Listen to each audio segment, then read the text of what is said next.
Top quality और consistent performance के लिए सिर्फ सिल्वर पंप नाम याद रखना।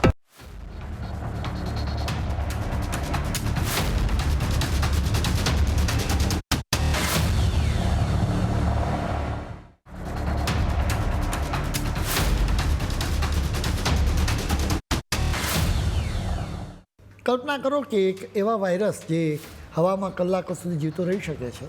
કોઈ વ્યક્તિ ખાંસી ખાય કે છીંક અને જોતામાં સેંકડો લોકો તેની ઝપેટમાં આવી જાય. આ વાંચીને તમને ચોક્કસ કોરોના યાદ આવી ગયો હશે. પરંતુ આ કંઈ કોરોનાની વાત નથી. આ ખતરનાક બીમારીનું નામ છે મીઝલ્સ એટલે કે ઓરી.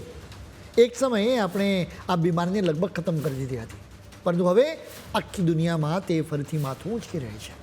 આ વાયરસ એટલો ચેપી છે કે તમે જે રૂમમાં બેઠા હો ત્યાં જો કલાકો પહેલાં કોઈ દર્દી આવ્યો હોય તો પણ તમને એનો ચેપ લાગી શકે છે. અત્યારે દુનિયાભરમાં જે રીતે તેના કેસ વધી રહ્યા છે એ ખરેખર એક ચિંતાનો વિષય છે. આપણે જેને સામાન્ય ગણીને ભૂલી ગયા હતા એ બીમારી હવે નવા જોર સાથે પાછી ફરી છે. સાવચેત રહેવું અને આ વિશે જાણવું હવે પહેલાં કરતાં પણ વધુ જરૂરી બની ગયું છે. ઓસ્ટ્રેલિયામાં એક મોટો ખતરો છાના પગલે આવી પહોંચ્યો છે. જે બીમારીને અહીં 2014માં ઘર ભેગી કરી દેવામાં આવી હતી એ ઓરી હવે ફરીથી કેર ફેલાવી રહી છે. આરોગ્ય વિભાગ તો ત્યાં સુધી કહે છે કે આ વાયરસ અત્યારે ઓસ્ટ્રેલિયાના લોકોની વચ્ચે જ ક્યાંક છુપાઈને બેઠો છે. આ વર્ષે ઓસ્ટ્રેલિયામાં 105 કેસ નોંધાયા છે અને એની કડીઓ દક્ષિણ પૂર્વ એશિયાથી આવતા પ્રવાસીઓ સાથે જોડાયેલી છે. ન્યૂ સાઉથ વેલ્સમાં તો જાણે ઓરીએ અડ્ડો જમાવ્યો હોય તેમ લાગે, કારણ કે ત્યાં 10 વર્ષના તમામ રેકોર્ડ તૂટી ગયા છે. માત્ર આ એક રાજ્યમાં 46 કેસ સામે આવ્યા.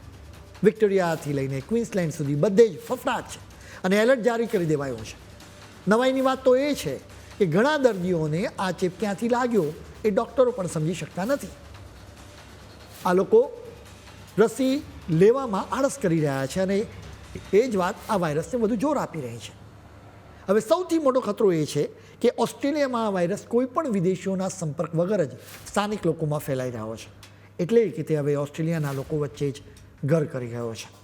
આ બીમારી એટલી ચાલાક છે કે તેના લક્ષણો દેખાતા 10 દિવસ જેટલું નીકળી જાય છે. શરૂઆતમાં સામાન્ય તાવ આવે, થાક લાગે, ખાંસી અને નાક વહેવા લાગે અને પછી અચાનક ચહેરા પરથી શરૂ થઈને આખા શરીરે લાલ ચકામાં દેખાવા માંડે. ડૉક્ટરો કહે છે કે જ્યાં સુધી દર્દીને ખબર પડે કે તેને ઓરી થયા છે ત્યાં સુધીમાં તો તે અજાણતા જ બીજા અસંખ્ય લોકોને આ ચેપ લગાડી ચૂક્યો હોય છે. મુશ્કેલી એ છે કે જ્યારે આ બીમારી પકડાય છે ત્યાં સુધીમાં તો વાયરસ પોતાનું કામ કરી ચૂક્યો હોય છે અને ચેપનું આખું ચક્ર શરૂ થઈ ચૂક્યું હોય છે. આમાં વાયરસ છુપી રીતે આપણને નિશાન બનાવી રહ્યો છે, જે ખરેખર એક ગંભીર બાબત છે. આખી દુનિયામાં અત્યારે ઓરીનો પ્રકોપ જોવા મળી રહ્યો છે.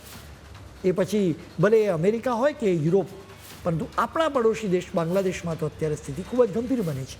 માત્ર એક જ દિવસમાં 12 બાળકોએ પોતાના જીવ ગુમાવ્યા છે. માર્ચ મહિનાથી અત્યાર સુધીમાં અહીં સેંકડો મોત થઈ ચૂક્યા છે અને 45,000થી વધુ બાળકો આ બીમારીની ઝપેટમાં આવી ગયા છે. હાલત એ છે કે હોસ્પિટલ્સ ઉભરાઈ રહી છે. 31,000થી વધુ બાળકોને હોસ્પિટલ્સમાં દાખલ કરવા પડ્યા છે. આટલી મોટી આફત વચ્ચે ત્યાં તપાસ કરવા માટેની ટેસ્ટિંગ કિટ પણ ખૂટી પડી છે, જેના કારણે હજારો સેમ્પલ પેન્ડિંગ પડ્યા છે. યુનિસેફ અને વર્લ્ડ હેલ્થ ઓર્ગેનાઇઝેશને પહેલાં જ ચેતવણી આપી હતી કે રસીકરણનો પ્રોગ્રામ અહીં ખોરવાઈ ગયો છે. પૂરતી રસી ન મળવાને લીધે બાળકોની રોગપ્રતિકારક શક્તિ નબળી પડી ગઈ છે. સરકારને બાળકોની કોઈ પરવા નથી.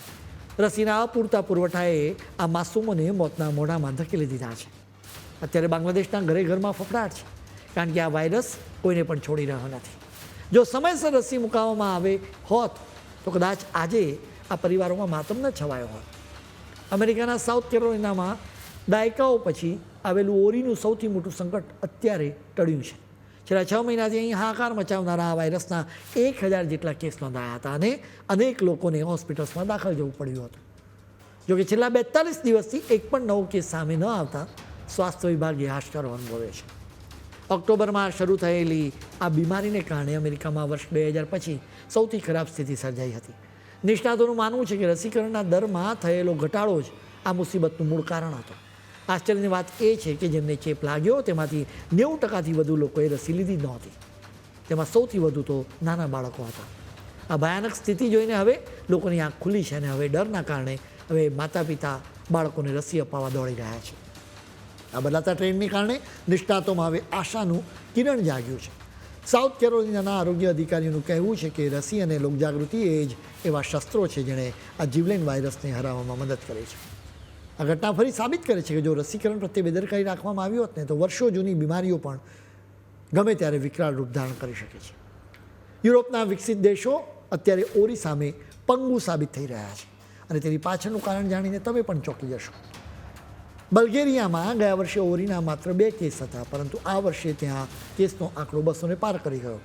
નવાઈની વાત એ છે કે ત્યાં રસી મફત છે, ફરજિયાત છે અને રસી ન લેવનારા માતા પિતાને દંડ પણ થાય છે. છતાં આ વાયરસ અટકવાનું નામ નથી લેતો. માત્ર બલ્ગેરિયા જ નહીં, પરંતુ ઇંગ્લેન્ડ, ઓસ્ટ્રિયા અને લાતવિયા જેવા દેશોમાં પણ હાહાકાર મચેલો છે. અહીં મુસીબત પાછળનું સૌથી મોટું કારણ સોશિયલ મીડિયા પર ફેલાતી અફવાઓ અને ખોટી માન્યતાઓ છે.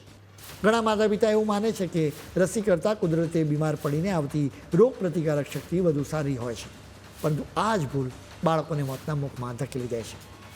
ઓસ્ટ્રિયામાં તો એવા કિસ્સા પણ બન્યા છે જ્યાં બાળક ન્યુમોનિયા જેવી ગંભીર તકલીફમાં સપડાઈને માંડ બચ્યું હોય.